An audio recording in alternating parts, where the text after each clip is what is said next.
Hello, everybody, and welcome back to Lag. Here you are in the Right. cave.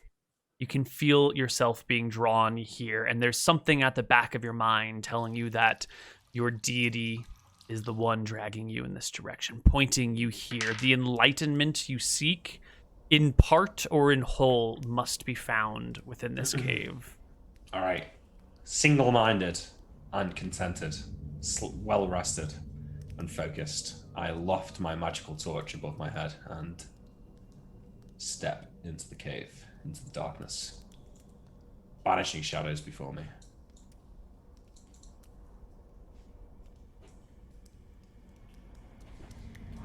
You step into the cave. Water drips down from that opening and from the roots, collecting in a small stream, very gentle stream that flows inward. You walk deeper into the cave. The sides become a little bit more sheer. Stalactites drip from the ceiling. Small columns appear on the ground, but none of them quite touch. After going in maybe 40 feet or so, you come across a great pool of water that stretches from side to side of the cave and is maybe 40 or 50 feet across. There's no way around it. You would have to walk through it or come up with a new solution, but it does span the width of the floor. Is there something on the other side? Like, do I feel like I'm meant to be going down into the water or just past the water? Or I'm not sure. Well, deeper into the cave is the goal, but maybe there's a secret water route? Maybe this water is deeper? You'll have to explore. All right, I've got no magic to help me here, so I think I will. How far did you say? 50 feet across to the other side. 40, 50, yeah. My rope's tied up. Just trying to think how I can get my armor across. I will put the torch down on the. How long have I been walking into the cave? Not too far. Yeah, maybe like 100 feet or so. You can look back and see the entrance very easily. I could have made it down the slope without my rope, right? The entrance? Yeah. You'd have to drop for like 10 or 15 feet to get in. And you wouldn't be able to get out, probably, without I your wouldn't be rope. able to get out. Okay. You might be able to climb some roots, but if the roots broke, then you'd be stuck in the cave. So I will hold my torch then above my head and try and wade through the water, but if it feels too deep, I will go back to the shore. The base of where the water is really soft silt that your shoes, boots, feet, what are you wearing? Are you barefoot still? No, I'm wearing boots. Yeah, your boots will kind of like sink into the water and then sink into the silt below a little bit, making your progress a little slow. Although the water doesn't ever get above thigh height, or at least not until you're about at the middle. When I would like you to roll me a d10 for surprise.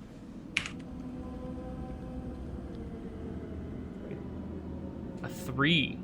That is a surprise. You are unaware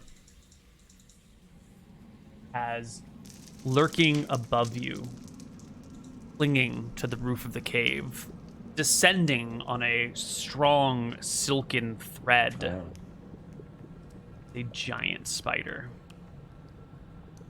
Yeah. It drops noiselessly, silently, as you trudge across the water.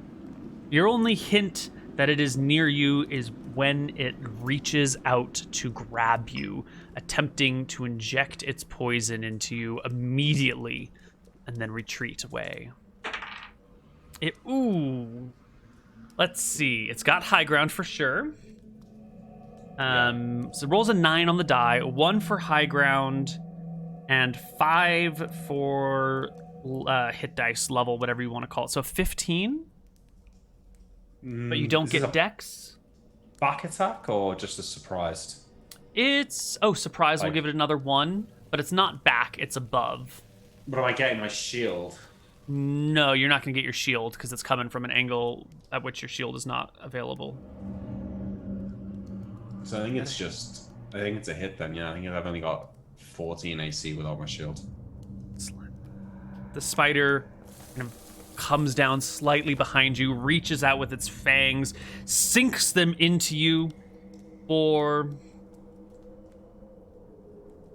D8 damage. Oof. For 4 points of damage. Okay. And what save am I making here? I gotta look up its poison type here.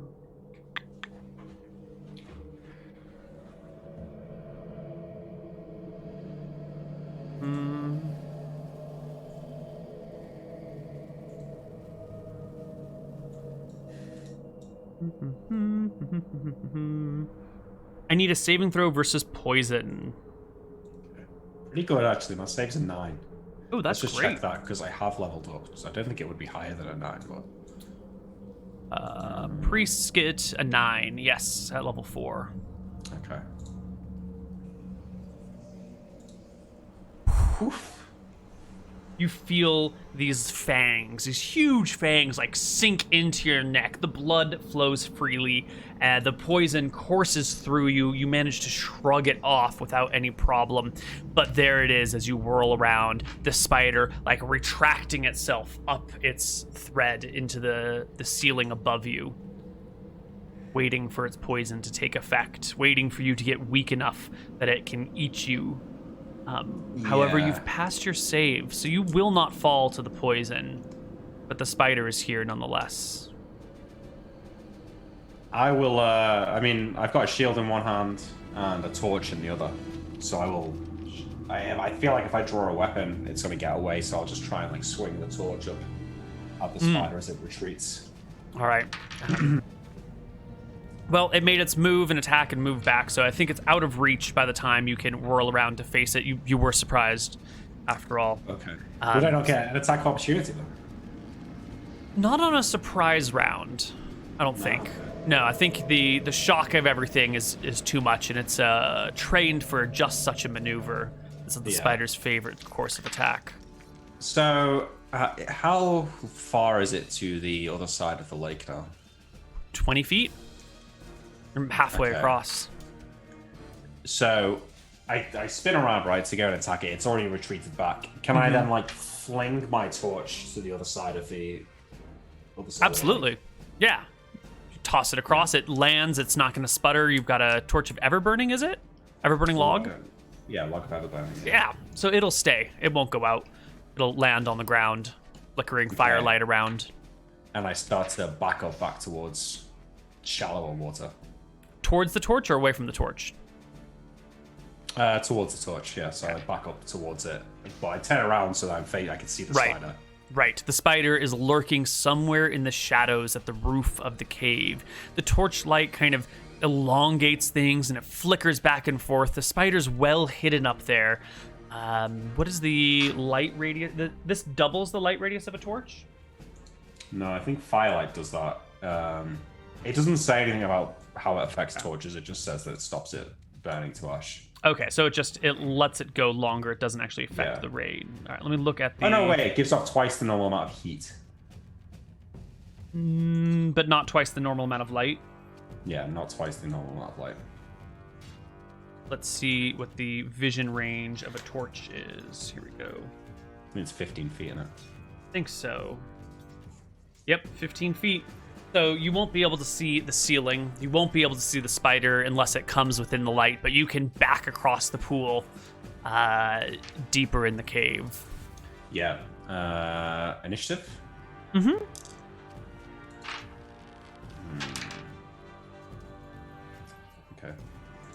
Okay. So. You go first. You cast Flame Blade? I cast Flame Blade, yeah. A scimitar of flame sprouts from your hand. Does this provide light? I don't see why it wouldn't. It's fire. So, does it illuminate the spider? I don't think it'll reach high enough. The cave, as we said earlier, is like 30 to 40 feet tall in places. So maybe if you raise it above your head. Let me make a check. No, you raise it above your head. You can see the ceiling above you, but the spider's not there. So it must be not right next to you, but it is around somewhere in the cave. Yeah, so once I try and keep walking once the spell's cast to dry land.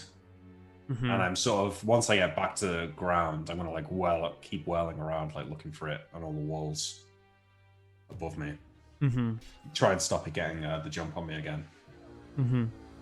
All right, all the while, you feel tugged deeper into the cave. But how can you go deeper when there's a giant spider nearby, right? Yeah. How indeed. Okay. Next round. Well, I mean, if it doesn't show up this round, I'm just going to pick up my torch and leave. It doesn't show up this round.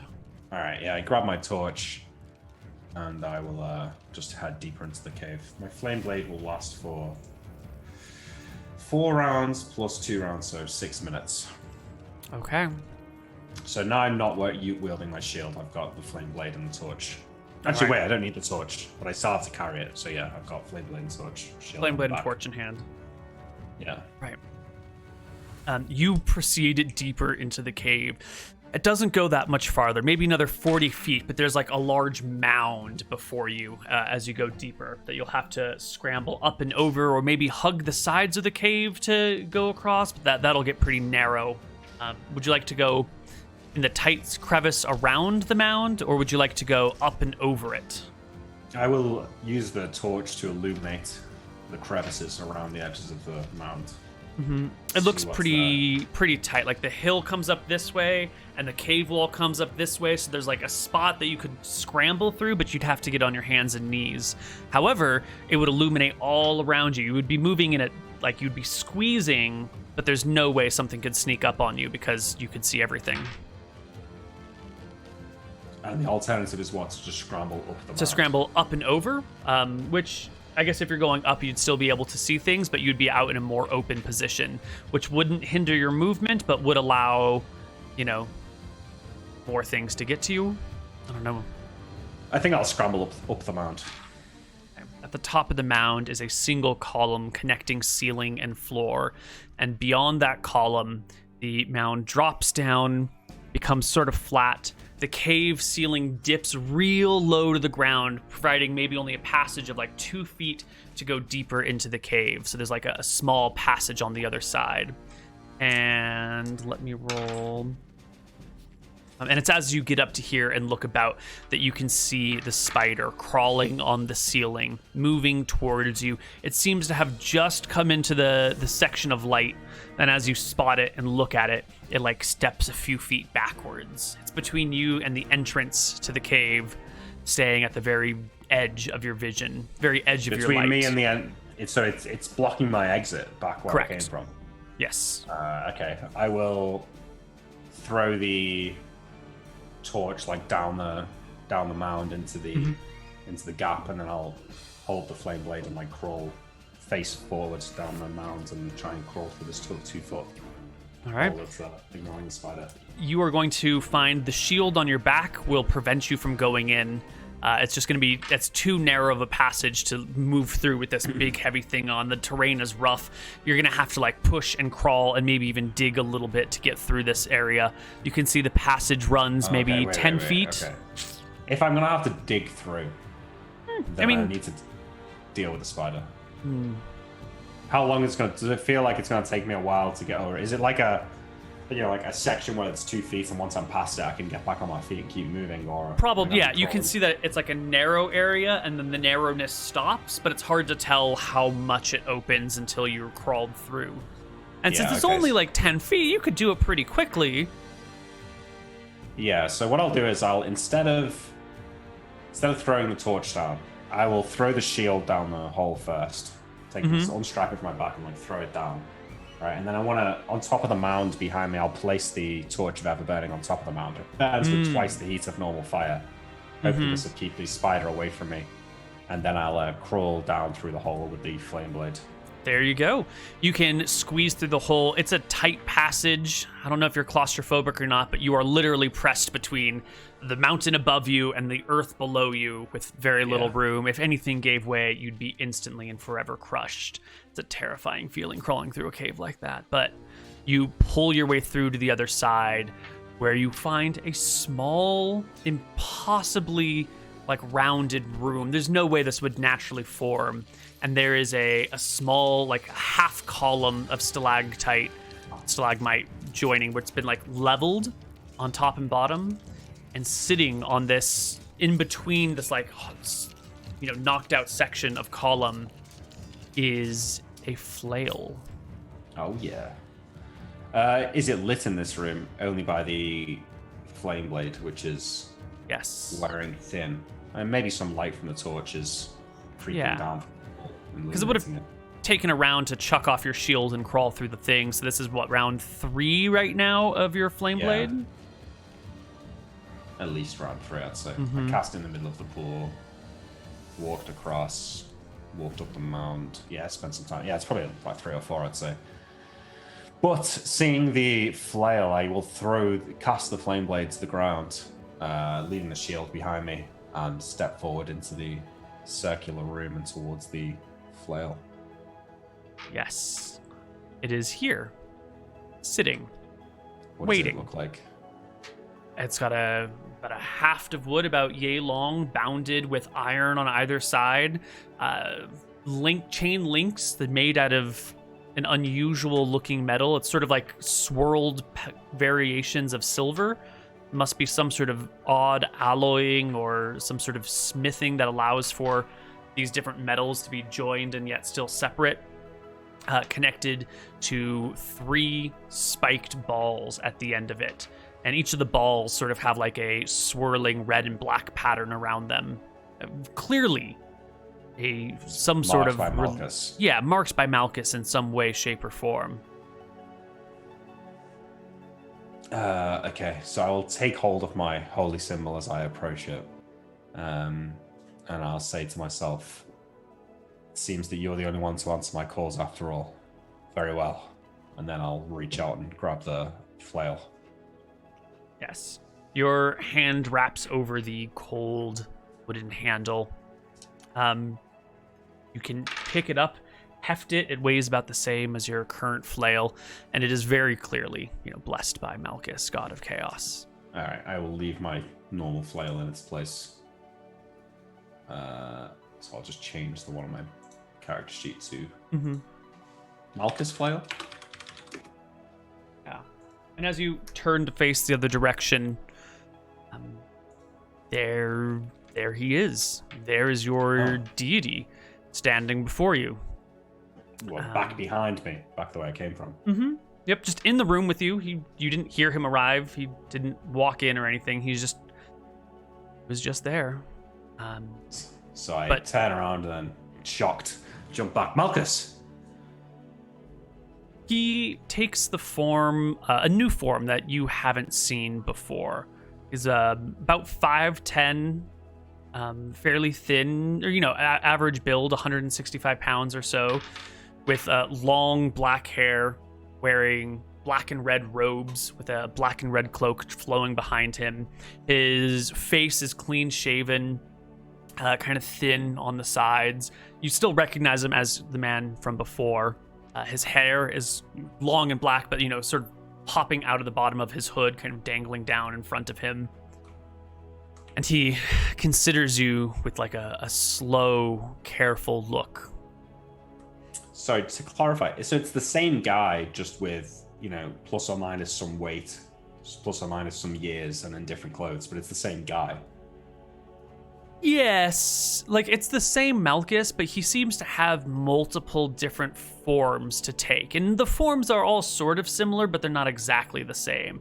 If he wasn't projecting his divinity around him, letting you know who he was, you probably wouldn't be able to tell that he was the same person.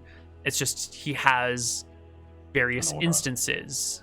The first one you've met, the kind of chubby, happy-go-lucky guy is the con man. I don't think you've met any of his other shapes, but this is his... we saw him in a more somber, angry mode. Ah, yes. You met him as the Overlord, the 6-foot bald man with pale skin and deep haunting eyes with dark bags under them. That's Malchus the Overlord. This here is Malchus the Agitator. Okay. A different form that he takes for a different purpose. So I'm holding the flail at my side. My shield's still on the ground behind him. My old flail is cast on where the new one was. Mm-hmm. And after saying, like, shocked Malchus like that, I will go quiet and watch for a moment and see if he says anything or does anything. Seek truth about our world, about your position, about the nature of reality. I do. I need something other than this valley. Something to know, something to feel like there's a purpose here in the whole of this place, that there's more than just hair and us.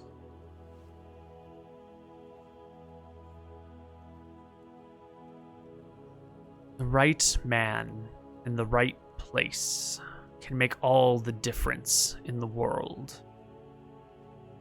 You know this. I know this. But why? Why not just do it myself? Why create you to enact my will? Why do you exist?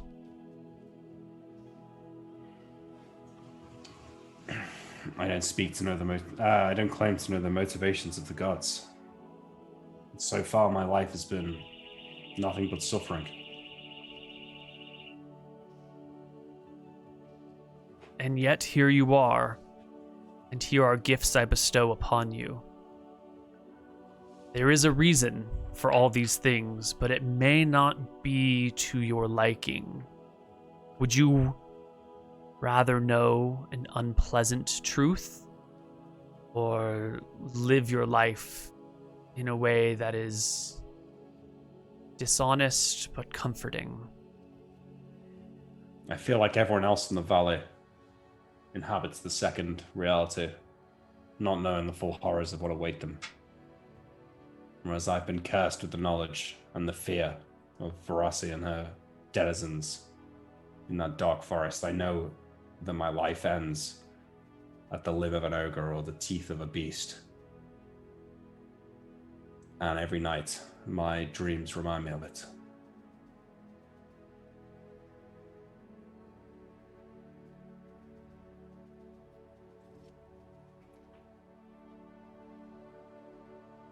More so than your brethren, you, Abbadon, are my chosen one.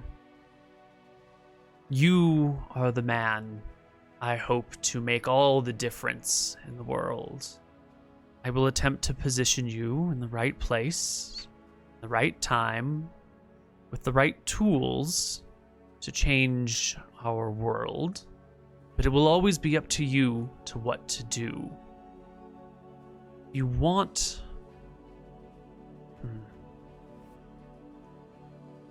You want real truth, though. I can tell you, but I promise you will not like it. It will be discouraging, perhaps even be depressing.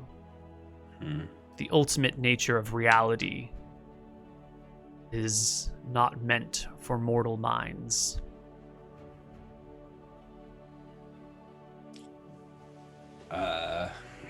I'm not sure I can resist such an offer.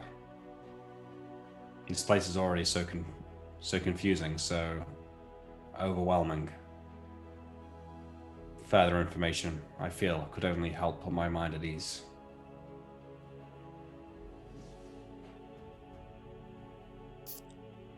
He will step forward and talk to you, but I'm going to mute our mics while he talks to you, because I will be willing to tell you the ultimate nature of reality, but I don't think chat or anyone else is ready for it.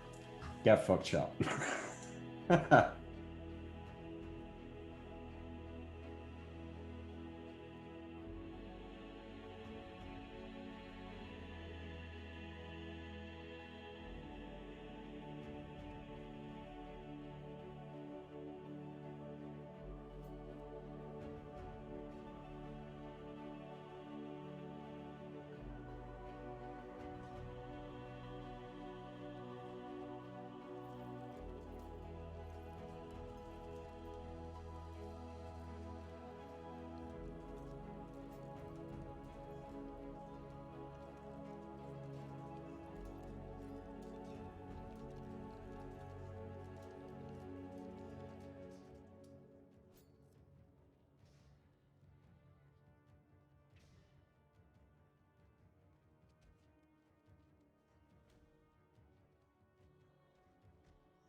All right, he motions towards your flail and says that will give you what you want.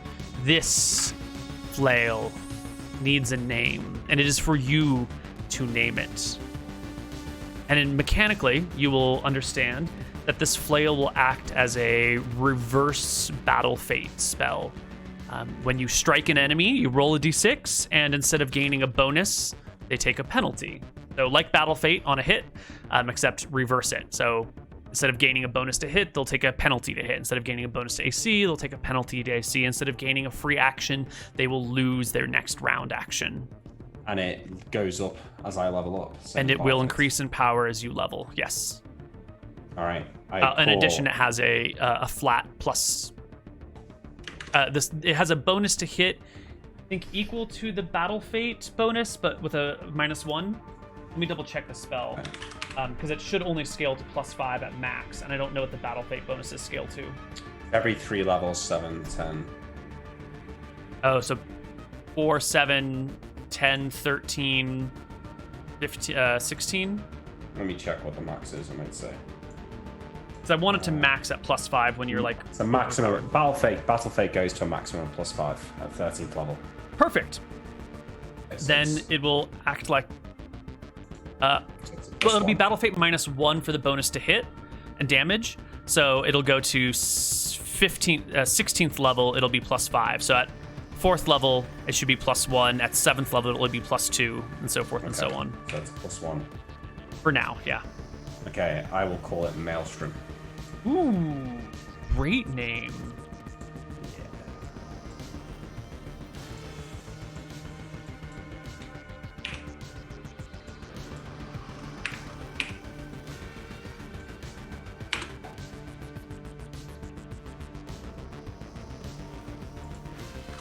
Sweet.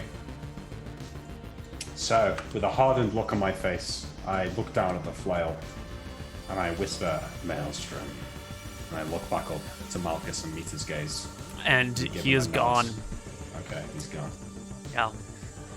All right, I take a confident step forward and hoist my shield from the ground. Okay. You'll have to crawl back through the hole. Yeah, leaving the flame blade still burning in the dirt. I will, I can see the light from the torch that I left at the top of the mound flickering down, refracting off the ground. I will, frisbee the shield up the hole. Maybe not frisbee, but, throw it up. And with the flail at my side, begin, crawling up the dirt through the gap. You scramble through the dirt until you can look out and see that rise of the hill with the torch still burning on top of it. The spider is not in view anywhere, but it's definitely here in this cave. Yeah, it's still here home somewhere. So, without my shield... So what I'm going to try and do... I'm expecting the spider maybe to be, above where I'm going to crawl out of or something like that and jump down on my back. So I want to try and, instead of crawling out, I want to reach out and grab the torch. The torch is all the way up on that rise, though. There's no way you're going to be able to reach it from down here. Okay, so I need to get through the hole and then climb up the mound to get to the torch. Okay, then maybe I will start digging out of the soil a little bit so I can move through the gap more nimbly. Okay. Yeah, you can dig the soft silt below, making it so instead of a 2-foot gap, it's a 2.5-foot gap. It'll take a little while. Your flame blade will probably go out. You'll have to push the silt deeper in the hole. You can still see by the flickering light of the torch outside. Yeah, so once I feel like I can just crouch and get under the hole and maybe get back to my feet pretty quickly, I will do that. So I'll draw my weapon first. I'll crouch down, move under the gap, and then quickly look over my head and get ready to strike if I see the spider. If not, it's there. Yes, it's right on the wall, waiting for you to come out. You are 100% right. You will not be surprised. Let's roll initiative. Okay. Spider will go at 10.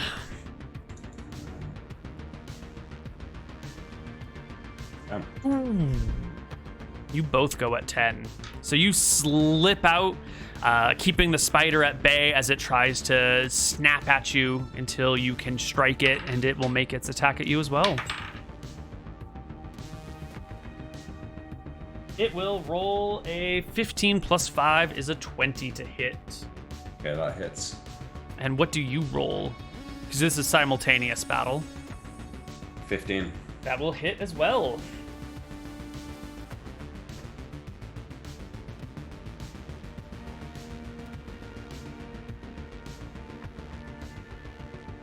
Roll its hit points. Whoops. Excellent. The spider will sink its teeth into you for 1 point of damage and a saving throw versus poison. You will take no damage from the poison, and you will smite the spider for 4 damage. And roll me a d6. The spider will get a spell save. No effect. No effect. Okay, it doesn't. You did 4 damage to it. Mm-hmm. Okay, looks like about a. So roughly wait, a quarter of its hit points. I said I threw my shield through, but then I started digging the soil. Could I have got my shield back, or am I without shield right now? I think guess it you're depends. without shield Ow. right now, because the spider is like right there as you're scrambling out, and it's just like constantly attacking at you, like trying to get away. And if you were gonna stop to arm yourself with your shield, you would be exposing yourself to attack of opportunity. Okay. Initiative. Spider goes with a 9. It will attempt to pounce on you. Not so much like pounce on you to bite you, but it wants to like pin you to the ground with its long, lanky legs. And it will roll a natural 20 on this pin attack. I want you to give me an opposed strength check against the giant spider. Okay. It'll roll a 26. 29. All right, so it hits you with its legs, trying to like shove you into the ground, because it can pin you and still bite you. But even though you get pushed against this hill, you can break out of the pin and make your turn. Okay. I've just been rolling to attack my player. Maybe I should be casting a spell next time. Okay. 12? No dice. The flails, clatter towards the spider, bounce, knocking between each other, making the entire cave ring with the sound of metal on metal. The spider repositions, scrambling backwards up the hill a little bit, ready to pounce on you, staying within, attack of opportunity range. And we roll initiative. You say you're casting a spell? Yeah, I'm going to cast Cause Fear this time. Okay. It rolls a 14. You get a 2. Oh, you throw down fear. What fear are you causing in our spider? Just a whirling maelstrom in its vision, right? Just like the colors and the lights of the cave begin to like swell, and all of a sudden, all it can see is just color in a whirlwind going round and around. It needs to flee from. Well, unfortunately, the maelstrom, a weapon of Malchus, is being guarded by a giant spider, another creature, sort of Malchus. Malchus and Nadinus got together and made this giant creature. So it seems unbothered by your source of fear, your source of magic. It's still here. It's its cave. It's not afraid of the colors of the light. It might not even have color vision. I don't know. But it passes its save and will launch its bite towards you. A 9 plus 5 is a 14. Without a shield, that's a hit. Ooh. Well, I mean, chainmail is only it's only 4 AC, isn't it? Chainmail's 5 AC. Yeah, but I think I've only got leather limbs. Oh, yeah, chainmail leather limbs will give you 14 AC. Yeah. All right. Another 2 damage on the damage die. Give me that saving throw versus poison. Okay.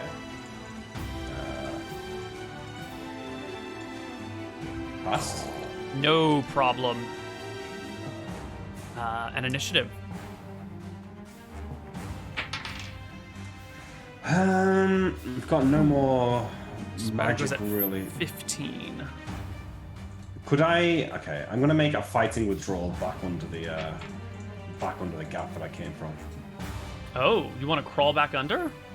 Yeah, I want to eat some good berries and cast Battle Fate and come back out. Okay. So I can do a withdrawal without taking an attack of opportunity, right? That is the point of withdraw. Yeah. So I roll with 3. How do I do that effectively? I'll just roll d10 plus 3. Yeah, d10 plus 3. 9. Yep, that goes before 14. You All right, can so- scramble under. I grab my shield with my left hand and scramble under the thing, and then I'll spend the next couple of rounds equipping my shield, eating good berries, and casting Battle Fate, and then going back out unless it comes down to fight. Yeah, you scramble under the thing. The next round, you equipped your shield. The round after that, you begin to eat good berries, right? Yeah. I mean, can I just chuck 3 of them into my mouth at once, or? Yeah, I don't. Yeah, you can grab 3 at a time. That's fine. Okay. Is that all of your good berries? I've got 6, so I'll eat 6 at a time if I can. Otherwise, That's fine. Yeah, that's a handful. It's not 5th edition. It's not one good berry per round. Alright, I'll say the first one counts as food for the day. Mm-hmm. I get 5 healing. Okay, and it is at the end of this round that you see the spider, massive spider that it is, squeezing through this impossibly small crack. But that's what they do. They flatten themselves and push into areas where you never thought they could go. And it is coming into this room for you. So give me initiative. Yeah. It goes at 14. 13. Oof. So it will squeeze out of the hole, but this is a pretty tight spot that it's squeezing out of, and I think coming into this room is going to provoke an attack of opportunity. Because it's in a tight space, and it's not that big of a room, and you're right next to it, and it's going for an attack, so you can smite the creature. That is a critical hit, my friend. And then another d6 plus 1 on top of that. Plus 1 is the damage on the fire, so. Right. 13 damage. Ooh. Nice. That will all but kill our giant spider. It'll go down to about, I don't know. Was this 13 inch? Oh. Already took 4, I think. Yeah, and it had, ballpark of 20 HP, so it's near the very bottom of its life total. It is barely alive. It'll snap out at you one more time with its arms, trying to pin you against a rock so it can properly eat you. 9 plus 5 is a 14, which is good enough to, it's not trying to hit your AC, it's just trying to hit you. So it'll grab you by the shoulders and shove you backwards. Make me an opposed strength check. 17 plus 16 is a 34? 33? 33. Yeah. I only got a 17, so. All right. It shoves you against the wall using 4 of its 6 legs. 8 legs? 6 legs? Keeping you pinned there. Its face comes ever closer to you, reaching out to bite, which will be next round. Give me an initiative roll at just... I don't know what you want to do, but if you want to break out, it's at +3. Spider will go at 8. Oh, wait. Remember the d6 from right. Good call. So that's -1 to hit. It's that's -1 lose attack. Action. Yeah, and it gets minus to attack and damage, but I guess it. Oh, well, then it could not have pushed you against the wall, because that would have been the round in which it lost its action. Thanks, Well. Cosman, Cartman, you saved me there. All right. Never mind. The spider is sort of hesitating, not quite stunned, but reeling from the blow against it, losing its action, confused by the divine might of your flail. Roll initiative. No, I get my attack. My attack was just the... Oh, that was just the opportunity attack. You still get your turn. Yes. 14? No go. Okay. Right. Initiative. It'll go at 6 and 6 is 12. 13. Now it will attempt to shove you into the wall with a 14 to hit, which is still going to push you, and a opposed strength check. This time, however, it only rolls a 16 plus 3 is a 19. I only got a 3, so it wins. Yeah, but it fails its strength check, though. So you don't resist it, but it also doesn't have enough pressure to push you. Or maybe like it pushes and slips off of you and you can wriggle free. Take your turn. Okay. Let's kill it. Oh no. Whoosh. Overhead. Initiative. Oh, you didn't have time to battle fate yourself though this time. No, I didn't have time to battle fate. Okay, 13 on the die for. 7. Well, you go first. No, miss. It goes for a bite in these narrow quarters, trying to chomp at you. A 3 and 5 is 8. It cannot quite position you. And I think in this tiny room, the spider has managed to like back itself up the wall and like use a little bit of its web to hold on to the ceiling. So it's snapping sort of down at you and back out and down and back out in like a prey pounce manner. Initiative? Initiative. 9. 2 and 6 is 8. It'll go for a snap at you. 5 and 5 is 10. 11. No. Whoosh. Neither of you managed to make any headway. 11 versus 11. Okay, 11. Yeah. Damn, come on, roll.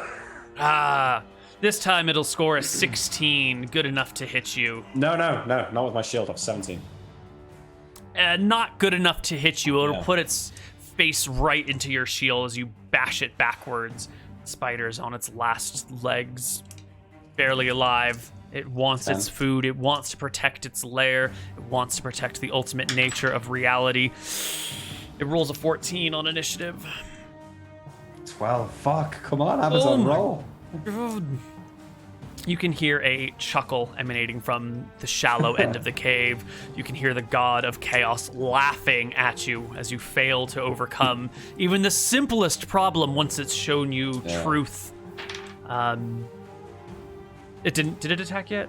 No, not yet. Okay. Which I'm supposed to roll. 3 and 5 is 8. No dice. Initiative.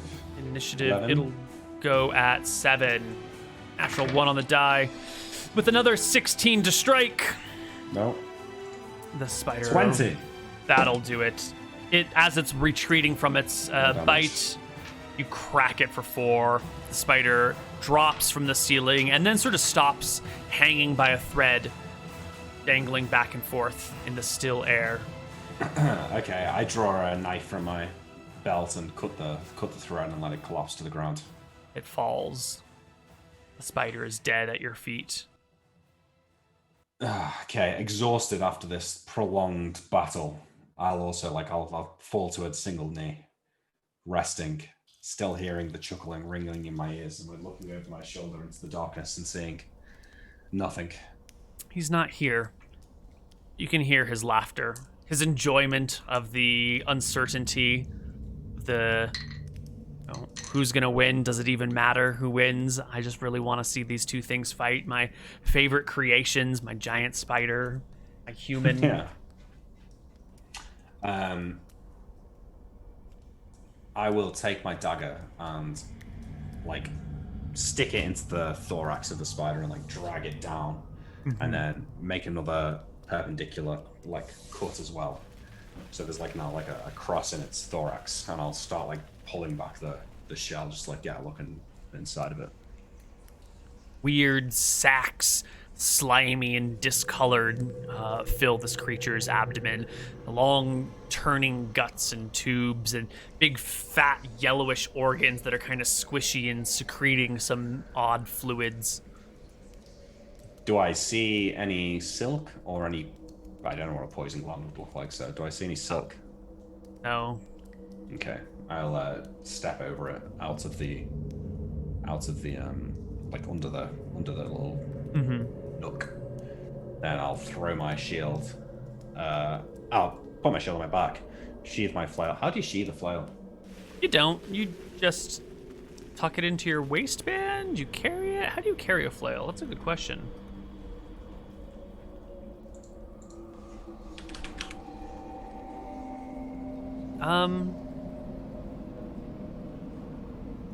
I guess you just carry it. I don't think there's a way to sheath it. I think it has to be in your hands. I think it's just such an odd and unwieldy weapon. Maybe if you got a short one, you could dangle the chain through your belt, and so the spiked ball hangs on one side of your belt and the handle hangs on the other side. But as you walk, that's just gonna smack into you all day long. Yeah. So people are saying looped on the belt, handle under the belt. The joint of the handle chain is where the weapon would rest on the belt. Yeah, but then the ball's gonna smack you in the thigh as you walk all day. Armor usually blocks most discomfort, but it can be noisy. It'd be noisy, and then also just something kind of banging against you is going to be throwing off your Yeah. balance the whole time. It's, Okay, theoretically so doable, but... To get over the mound, then I'll fling the flail on top of the mound and climb up. Yeah. And getting to the top of the mound, I'll pick the flail back up. I'll put my shield's still on my back. I'll reach down and pick back up my torch of ever burning. And walk confidently back out of the cave. You make your way through the cave, back out to the front. All right, I climb up my rope, back into the forest grove. I'll untie my rope from the tree, put it back in a loop around my belt, and then I will. How long have I been down there? It's still first thing in the morning, right? Basically. Yeah, it's been no more than an hour at total max. And I will march back the way I came up into the mountains. I will gather some berries along the way. I'll cast Good Berry to refresh my supply of food. 7 berries. Very good. I'll eat 2 of them to heal back up to full. You're only 2 off of full? That's impossible. There's no way. Spiders also... Didn't it hit you for a total of like 10? I ate 6 good berries there. Oh. Alright, there we go. That's it. It's actually not a bad spell. The healing. Like, it's shit if you've got access to Cure Light Wounds, but if you haven't got Cure Light Wounds, it's not so bad. Oh. I will... Wait, I need to... No, it's the same day, so never mind. Yeah, so I've got 7 good berries. I've already eaten 1 today, so I don't know if I still need to eat later tonight. I guess I don't, do I? I guess not. Yeah, alright. My plan is to go, like, this path back into Acropolis. I don't know if you can... Hold on, let me get rid of the... I just want to get, I want to walk back into Acropolis from the mountain. Yeah, well, make me a series of strength and con checks. Yeah. You make your way back. Easy. Wow, there you do. You do it in one day. 10 miles through the mountains. Yeah, it's a hard day, but you are empowered by your deity. Your strength flows through you. You scale those mountains, trudge through the snow, and make your way home to Acropolis. So as I get here, I will climb the highest peak I can reasonably get to, and I'll cast my chant spell as I look down upon Acropolis in the valley. But this time I will make the prayers to Malchus and to my own power and to defeat my enemies, etc., etc. And then once I'm done, I'll head down the mountain into the city. And I think that seems like a pretty good place to end. I think so too. Yeah. You still have the rest of spring. Now this journey has only taken a week and a half or so. That's true. So what would you like to... I don't know how long the rest of the other people are going to take, but you have a few months, I would suppose. What would you like to spend your months doing? I guess I would visit Hardhome, or whatever. Not Hearthhome? Hearthhome. Yeah. Now that I'm equipped to deal with the threat of werewolves on the road. If we do another session, I'd probably just go off exploring again. But if not, I guess I'll head to Hearthhome. I'll see what's there, and I'll probably re-explore the valley. Like I was saying before, Abbadon doesn't really remember much outside of the key moments of his time here. So he remembers the battles. He remembers arguing with Nyx. He remembers the village burning. He doesn't really remember much else. Doesn't really remember the faces of any of the people. Doesn't really remember the landmarks. And now that he's climbed into the mountains, he doesn't feel as claustrophobic in the valley anymore. Doesn't feel like there's no escape in any direction. Now he kind of feels like, well, if I wanted to, I could just go into the hills and leave. Yeah. You so, can go anywhere. Nothing is stopping you. I think this is a really nice place to end, except there's one nagging thing. You can get to Hearthhome, and we can kind of hand wave your journey there along the river. We will show the journey to Hearthhome, so you can see where it is on the map. At some point I'll throw away my sumac and shamrock. Don't need that anymore.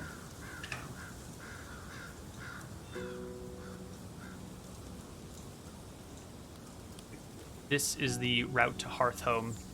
There is a bridge that you can cross over these great rivers. The bridge is guarded. It's got soldiers on it, but you are cleric of Malchus, and they will let you pass into the city of Hearthhome. That's not that interesting. You know, the journey here is whatever. Your time exploring the town and getting to know it is whatever. Yeah. But on the 20th, March, on the 19th of April, actually the 20th of April, you will awaken from, you go to bed and you wake up that next morning, not in your own bed, but outside of town, kind of out in the plains, out in the fields, away from everything else. You find yourself without your equipment, not quite naked. You're still in your whatever clothes you went to bed in, but just out in the plains by yourself. And you will find the taste of blood in your mouth and the arm of a person next to you.